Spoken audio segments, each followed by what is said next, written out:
ముంబై నటి కాదంబరి జత్వానీ కేసులో అయితే మాత్రం ఒక్కొక్క అంశం వెలుగులోకి వస్తుంది. మొత్తానికి ఫోర్జరీ కేసులో తనను ఇబ్బంది పెట్టి అరెస్ట్ చేసి నానా చిత్రహింసలకు గురిచేశారని కాదంబరి జత్వానీ ఈ మధ్యకాలంలో విజయవాడ సిపి రాజశేఖర్ బాబు ఎదురుగా వాపోవటం జరిగింది. ఆమె కోసం ఒక ప్రత్యేక టీంని కూడా విచారణ బృందాన్ని కూడా ఏర్పాటు చేయడం జరిగింది.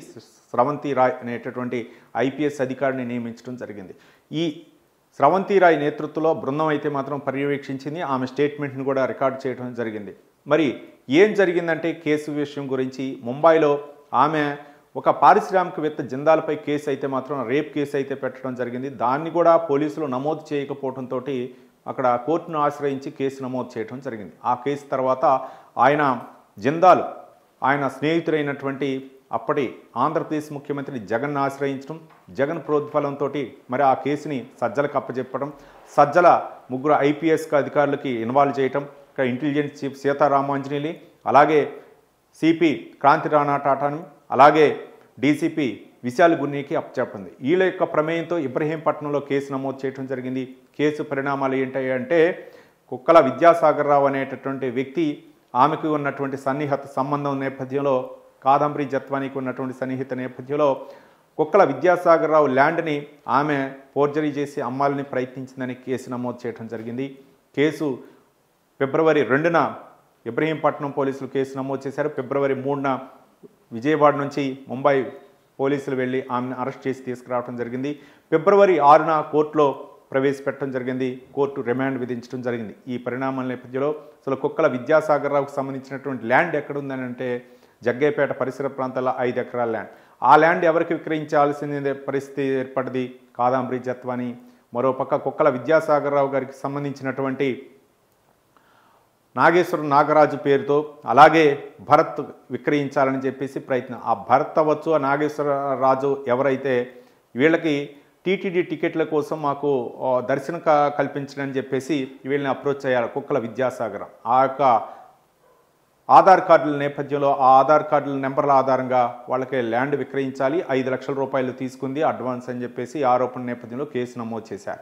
మొత్తానికి ఫిబ్రవరి 3న వీటీపీఎస్ గెస్ట్ హౌస్ తీసుకు తీవ్ర ఇబ్బందులకు గురి చేశారు. మరోపక్క నెలసరి క్రమంలో నాకు ప్యాడ్లు ఇవ్వకుండా చిత్రహింసలకు గురి చేశారు పోలీసులు అనే విధంగా ఆమె వాపోయింది.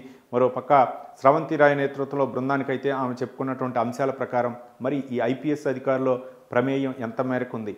ఒక జిల్లా కానీ జిల్లా, రాష్ట్రం కానీ రాష్ట్రం అవతల ఉన్నటువంటి ఆ నటిని ఎందుకు తీసుకురావాల్సి వచ్చింది? ఎవరు ప్రమేయంతో తీసుకురావాల్సి వచ్చింది?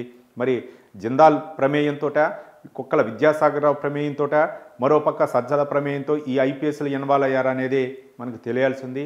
మరోపక్క అంటే ఈ కేసు తెరపైకి వచ్చిన తర్వాత అందరూ కూడా కనుమరుగైపోయారు. మరోపక్క ఎవరు కూడా రాని పరిస్థితి. ఈ ఐపీఎస్లకు కూడా అంటే ఎవరైతే గతంలో అవినీతికి పాల్పడ్డారో వాళ్ళందరూ కూడా డీజీపీ ఆఫీస్కి అటాచ్ చేయడం జరిగింది. ఉదయం 10 గంటల నుంచి సాయంత్రం 5 గంటల వరకు కూడా రిపోర్ట్ అంటే వెళ్ళేటప్పుడు సామాన్య ఉద్యోగస్తులాగా సంతకం చేసి మళ్ళీ వెళ్ళేటప్పుడు సాయంత్రం 5 గంటలకి మళ్ళీ వెళ్ళిపోయేటప్పుడు సంతకం చేసి వెళ్లాల్సినటువంటి పరిస్థితి ఏర్పడింది. అట్లాంటిది కేసు కాదంబరి జత్వానీ బయటకు వచ్చిన తర్వాత ఈ ముగ్గురు అధికారులు కూడా ఎక్కడా కూడా కనపడరాని పరిస్థితి. మరి ఎక్కడికి వెళ్ళారు? వీళ్ళ ప్రమేయం ఉందా లేదా? వీళ్ళ వెనక A1 ఎవరు, A2 ఎవరు, A3 ఎవరు పోలీసులు నిర్ధారించిపోతున్నారు. మరోపక్క ఆంధ్రప్రదేశ్లో అరెస్టుల పర్వం కొనసాగుతుంది.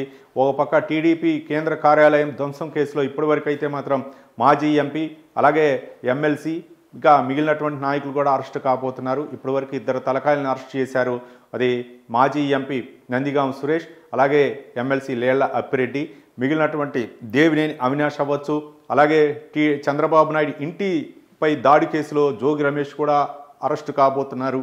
మరి జత్వానీ కేసులో ఎంతమంది అరెస్ట్ కాబోతున్నారు? ఎవరైనా సరే అరెస్ట్ అవ్వక తప్పదు అని ఏపీ పోలీసులు అయితే మాత్రం హెచ్చరికలు జారీ చేస్తున్నారు. ఎక్కడున్నా సరే ఎతికి పట్టుకుంటాం, ఎంతటి వాళ్లపై అయినా సరే కేసు నమోదు చేస్తాం. మరి A1 ఎవరు, A2 ఎవరు, A3 ఎవరు త్వరలో నిర్ధారణ